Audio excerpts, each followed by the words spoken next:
आम्ही सारे खवय्ये. विश्रांती संपलेली आहे आणि साक्षीच्या आईने मागाशी जी काही भाजी लावली होती ती जवळजवळ होत आलेली आहे. काय वरती झाकण असल्यामुळे आम्हाला बघता आली नाही. पण बघायचं का? हो चालेल. ओके बघूया. हो बऱ्यापैकी झालेली आहे. क्या बात आहे. ओके आता काय करायचंय? तर याच्यामध्ये आपल्याला पनीर मिक्स करायचं आहे. पनीर साक्षीचं आवडतं पनीर. याच्यात आता बीट, थोडी कांद्याची पात घालायची. ही भाजी जवळजवळ तयार झालेली आहे. स्टफिंग तयार झालं. हा आणि आता आपण गॅस बंद करू आणि थोडं थंड होऊन देऊ. तोपर्यंत आपण पफची पारीची तयारी करू. त्याच्यासाठी 1 वाटी कणिक घेतोय आपण. त्याच्यामध्ये हे मिक्स हळद 1 चमचा, थोडेसे पांढरे तीळ, जिरा आणि ओवा, 1 चमचा आपण तूप घालणार आहोत, अर्धी वाटी तांदळाचं पीठ आणि 2 चमचे कॉर्नफ्लोअर. हे सर्व आपण पाणी घालून असं घट्ट मळून घेणार आहे पोळीच्या पिठाप्रमाणे. ओके. ह्याच्यात काय काय घातलं तुम्हाला कळलं ना. आता मी व्यवस्थित मिक्स करून घेतो. तोपर्यंत आपण परत विश्रांती घेऊ शकत नाही. प्रॉब्लेम आहे काय, एक पदार्थ बनवताना एकदाच विश्रांती घ्यायला अलाउड आहे. त्यामुळे एक विश्रांती झालेली आहे. त्यामुळे आम्ही काय करतो, आम्ही जे बनवून आणलेलं ते आम्ही बाहेर काढतो आणि हे बाजूला ठेवून देतो. नको आम्हाला हे. आता हे असं पीठ तयार होईल आणि ह्याच्या आपण छोटे छोटे पोळे लाटूया. बरं.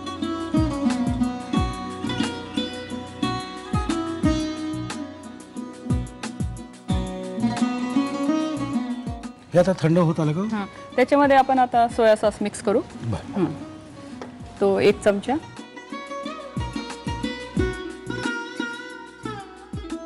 रंगच बदलला त्याचा. हो. आता ही आपली पोळी लाटून झालेली आहे. याला आपण असं सूर्यकिरणासारखे सुरीने स्ट्रोक देणार आहोत. कसे? सुरी बघ.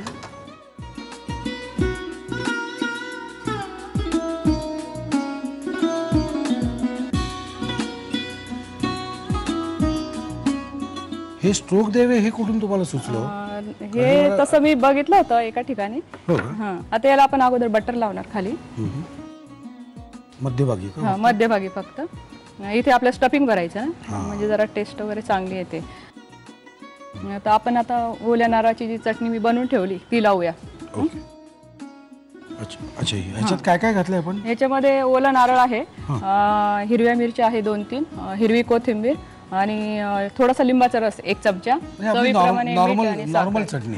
टेन्शन घेऊ नका. नॉर्मल चटणी. पाणी घालून ती बारीक पेस्ट घालू त्यामध्ये. थोडीशी स्प्रेड करायची ती आपल्याला. आता हे मिश्रण बऱ्यापैकी थंड झालेलं आहे. आपण आता त्याचं स्टफिंग भरूया मध्ये.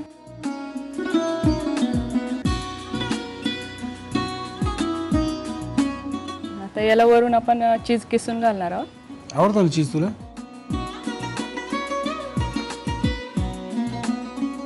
चीज किसून घातलं.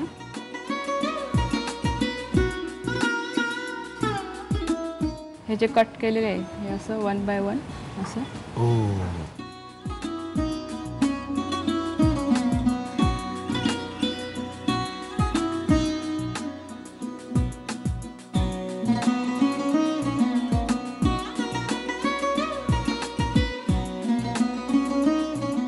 आता हे जे आहे हे पाहिजे तर आपण शॅलो फ्राय करू शकतो, पाहिजे तर डीप फ्राय केलं तरी चालेल. आता बाकी सगळं झालंय. हे फक्त डीप फ्राय तळायचं की खायला सुद्धा? तळायचं आणि पाहिजे तर टोमॅटो केचप किंवा. आता तेल तापलेलं आहे. झालं जवळजवळ. काय तेल कडक तापल्यामुळे ना पटापट होते.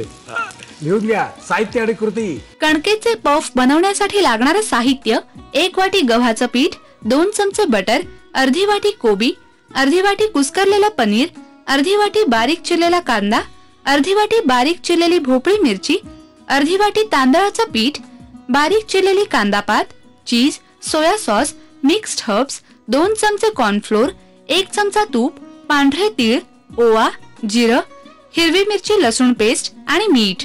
कृती: प्रथम पॅन मध्ये 1 चमचा तेल गरम करून त्यामध्ये 1 चमचा बटर, हिरवी मिरची लसूण पेस्ट आणि कांदा घालून मिश्रण परतून घ्यावं. त्यामध्ये कोबी, बारीक चिरलेली भोपळी मिरची, कुस्करलेलं पनीर, मीठ आणि कांदा पात घालून मिश्रण एकजीव करून घ्यावं आणि थंड होऊ द्यावं. त्यामध्ये 1 चमचा सोया सॉस घालावा. एका बाउल मध्ये 1 वाटी गव्हाचं पीठ घेऊन त्यामध्ये मिक्स्ड हर्ब्स, पांढरे तीळ, जिरं, ओवा, 1 चमचा तूप, अर्धी वाटी तांदळाचं पीठ, 2 चमचे कॉर्नफ्लोअर आणि पाणी घालून पीठ भिजवून घ्यावं. या पिठाची पोळी लाटून घ्यावी. या पोळीच्या पट्ट्या कातून घ्याव्यात. मध्यभागी बटर आणि ओल्या नारळाची चटणी लावावी. त्यावर भाज्यांचं मिश्रण आणि किसलेलं चीज घालावं. पफ भोवती पट्ट्या गुंडाळून घ्याव्यात आणि हे पफ कडकडीत तेलात खरपूस तळून घ्यावेत. चला आता आपण दुसऱ्या रेसिपीकडे जाऊया. आपली दुसरी रेसिपी काय आहे? कोबीची फ्रँकी. ओके, कोबीची फ्रँकी. मला सांगता साहित्य काय काय आहे? हो, त्याच्यासाठी आपल्याला 1 वाटी कणिक लागेल, 2 चमचे बटर, 2 चीज क्यूब लागतील, अर्धी वाटी कोबीचा किस, 1 बटाटा मॅश केलेला, अर्धी वाटी पालक चिरलेला, 1 चमचा लिंबू रस लागेल, गरम मसाला आपल्याला चवीप्रमाणे, हे आहे धने पावडर 1 चमचा, पांढरे तीळ 1 चमचा, हिरवी मिरची आणि लसूण हे आवडीप्रमाणे चवीप्रमाणे, थोडीशी चवीपुरती साखर, हे मीठ चवीपुरतं, जिरे पावडर 1 चमचा आणि थोडीशी बेकिंग पावडर. ओके, साहित्य बघले जाऊया. कृतीकडे पण झालंय काय, हा तेलाचा जाम प्रॉब्लेम झाला मला आयुष्यात. हे आम्ही सारे खवये केल्याला सुरुवात केल्यापासून ना हे तेल तापत नाही. वेळेत तापायला पाहिजे ना तेल. मग ब्रेक घ्यावा लागतो, मग विश्रांती घ्यावी लागते. घ्या आता विश्रांती क्षणभर. आम्ही सारे खवय्ये